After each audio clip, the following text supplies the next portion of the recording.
To be young and in love in New York. Morning coffee, burning through the hours talking. Damn, I like me better when I'm with you. I like me better when I'm with you. I knew from the first time I stay for a long time, 'cause I like me better when Hello everyone, welcome back to my channel with me again, Rahayu. So in this wonderful day, I'm going to talk about discussion method. But before we going further, I'm going to inform you if this section will be divided into three parts: first, second, and third. In the first part, we will discuss about what is the discussion, and then what is the stranger and the weakness, and what is the benefit of discussion. In the second part, we will discuss about how to apply this discussion method, and in the last part, we will discuss about why this method is really popular. But before we will move, I'm going to change my clothes, and please stay tuned, and thank you. Hi everyone, I already changed my clothes, so it's mean that I'm ready to continue our topic. So, as what I said before, our topic will be divided into three sections: first, part, and second, and third. And in each part will be have a different topic. Like, let's move to the first part. Will be we can discussion about what is the definition, what is the stranger and the weakness, and then what is the benefit of discussion method itself. So, I already searched on the internet about the definition of discussion method, so I will read for you. Discussion method are variety of forums for apprehended. So it's like a place for you to talk everything your ideas and show your opinion. And next, collaborative exchange of ideas among a teacher and students, or among students for purpose of furthering students' thinking, learning, problem solving, understanding, or literary appreciation. It means that discussion can happen between students to students, or between teacher to students, with the purpose to increase students' thinking, learning, problem solving, and understanding, or literary appreciation. Next, it's about discussion method about participants present multiple points of view, respond to the ideas of others, and reflect on their own ideas in effort to build their knowledge, understanding, or interpretation of matter at hand. Next, I will tell you about the stranger and the weakness of discussion method itself. Start with the stranger. I got 7 weakness of the discussion method. The first one, discussion method emphasizes pupil activity in the form of discussion rather than simply telling and lecturing by the teacher. Thus, this method is more effective. Second, participant by everybody. In this method, everybody participates in the discussion and therefore express himself. This is sure way of learning. The third is development of democratic way of thinking. Everybody cooperates in this discussion, and the ideas and opinion of everybody are respected. Thus, there is development of democratic way of thinking and arriving at decision. Number 4 is training in reflective thinking. Students during the course of discussion get training in reflective thinking, which leads to deeper understanding of the historical problem under discussion. Number 5 is training in self-expression. During this discussion, everybody is required to express his idea and opinion in a clear and concise manner.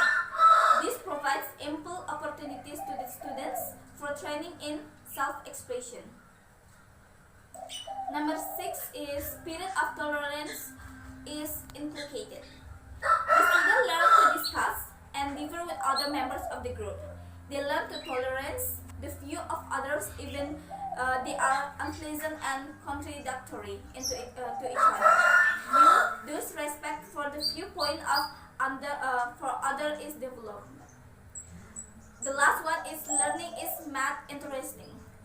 history is considered to be a dry subject. The learning of history is made interesting through discussion method.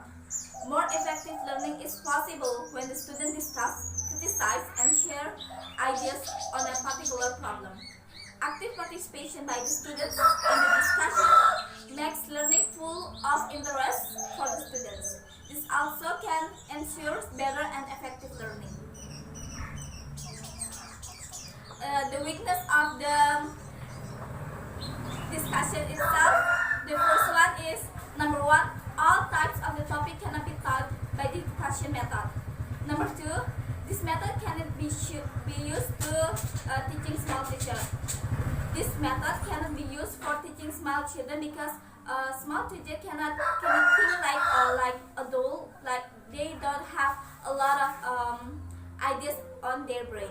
Number three is the students may not follow the rules of discussion. Number four is some students may not take part while others may try to dominate. Number fifth is the teacher may not be able to guide and provide true leadership in the discussion. And then the benefit of discussion method itself, I got 15 benefits about using discussion method. The first one, it helps students explore a diversity of perspectives. It increases students' awareness of a tolerance for ambiguity or complexity. Number third is help students recognize and investigate their assumption. Number four is it encourages attentive, respectful listening. Number five is develop new appreciation for continuing differences. Number six is it increases intellectual agility. Number seven is it helps students become connected a topic. Number eight is it shows respect for students' voice and expressions. Number nine is it helps students learn the process and habit of democratic discourse. Number 10 is it affirms students as creators of knowledge. Number 11 is it develops the capacity for the clear communication of ideas and meaning. Number 12 is it develops habit of collaborative learning. Number 13, it increases breadth and makes students more empathic. Number 14, it helps students develop skill of synthesis and integration. And the last one, it leads to transformation. So it's mean that in the discussion method, they also have a weakness and the stranger. The stranger itself can make students more have chance to talk, and in the discussion method students can show their opinion and become more open-minded. And for the weakness is the discussion method cannot be taught for young students because young students cannot have more idea in their brain, like they can't show their ideas easily like what adults show their opinion. Thank you. So next I'm going to continue to the second and the third part. As what I said before, the second and the third part have a different topic, like what we're going to talk today right now. The second topic will be about how to apply this discussion method. After searching on the internet, I got a lot of information about how to apply this method. I will read it for you. I will read it loud for you. The first one is identify the objective. Before starting any classroom discussion, be sure to write the objective where everyone can see it, read it out loud before the discussion, and revert it to it is needed throughout to keep it conversation on topic. So it's like the teacher make a theme of discussion, so student can speak something that out of the topic. Number 2 is establish clear guidelines and parameters for class discussion. These guidelines make specific how many times a students may or should contribute a maximum time frame for sharing. While these guidelines may help you manage the noise in your classroom. They may also produce a more environment in which students are less willing to speak freely. So it's like a teacher make a rules for their for for discussion class. The students cannot talk too much and give a chance for other students. Number 3 is take a note of students' interests and weave them into the beginning of a discussion. For example, you could begin a discussion on World War II by referencing Captain America or discussion the Avenger. Dilemma concerning the Sokovia Accords with the follow-up question of whether it's better to always follow the law or to do what you think is right, even if there are consequences. Number 4 is provide opportunities for students to prepare for the discussion. Give them a variety of ways to prepare: reading, listening, and watching. Students are much more likely to participate if they are familiar with the topic of your discussion. After all, nobody wants to speak up and end up humiliating themselves in front of others if it becomes evident they don't know what they are talking about. So, make sure if the teacher choose the familiar topic that students must be like. Number 5 is incorporate in changing students' discussion strategies. We want our students to have the ability to articulate their thought, analyze the point made by the instructor or peer, and discuss any new information we also want them to know how to disagree in a healthy and respectful manner, and perhaps come to some sort of a consensus. Number 5 is affirm, summarize, and redirect as needed. When the discussion starts to veer off topic, or a student begins to ever so enthusiastically wax poetic, you may want to let it run for a short while, but not too long, to see if any relevant or valuable segue presents itself. If it does, affirm the ideas mentioned the segue, and that will direct the confirmation back to the main objective. Number 7 is over affirmative time for off-topic discussion. Oftentimes, kids just want to be heard. When a student feels off topic, affirm their ideas and suggest an affirmative time to discuss those topics further. This could be a lunch period, student hall, recess time, or whatever other time you're willing to devote to the students. Number 8, call upon the quieter students to share. During this break, the momentum of the noise.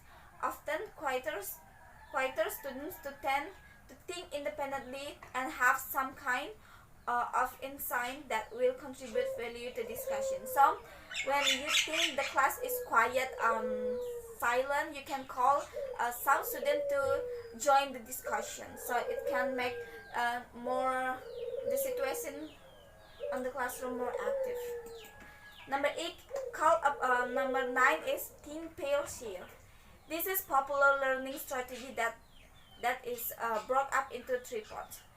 1, the students think about and often answer on paper the discussion question. Some when you celebrate discussion method, so the student can answer or join the discussion by the answer on the paper. Number 2, the students are divided into pairs or small groups. Some in the classroom, students can be divided into in pair or into the small group. Number 3 is the students share their ideas with their partner or group. Some they can chit chat on the group and share their opinion and their idea. Number 9 is divided and conquer. There may be times when you don't want to go through the full team pair share and just want to put students in a group for sake of more manageable discussion. For these groups, you might want to separate the extrovert to keep them from feeding off of each other too much and raising the volume of the classroom. To do this, you could pair extroverts with introvert, or auditory learners with visual or kinesthetic learning. This helps encourage the less avid speaker to gradually leave their comfort zone and open up. You may also want to provide speaking and note-taking guidelines for this group to keep their discussion focused. So, by for making a group, you should mix students between introvert or extrovert or slow learners, fast learners. So you should mix the group.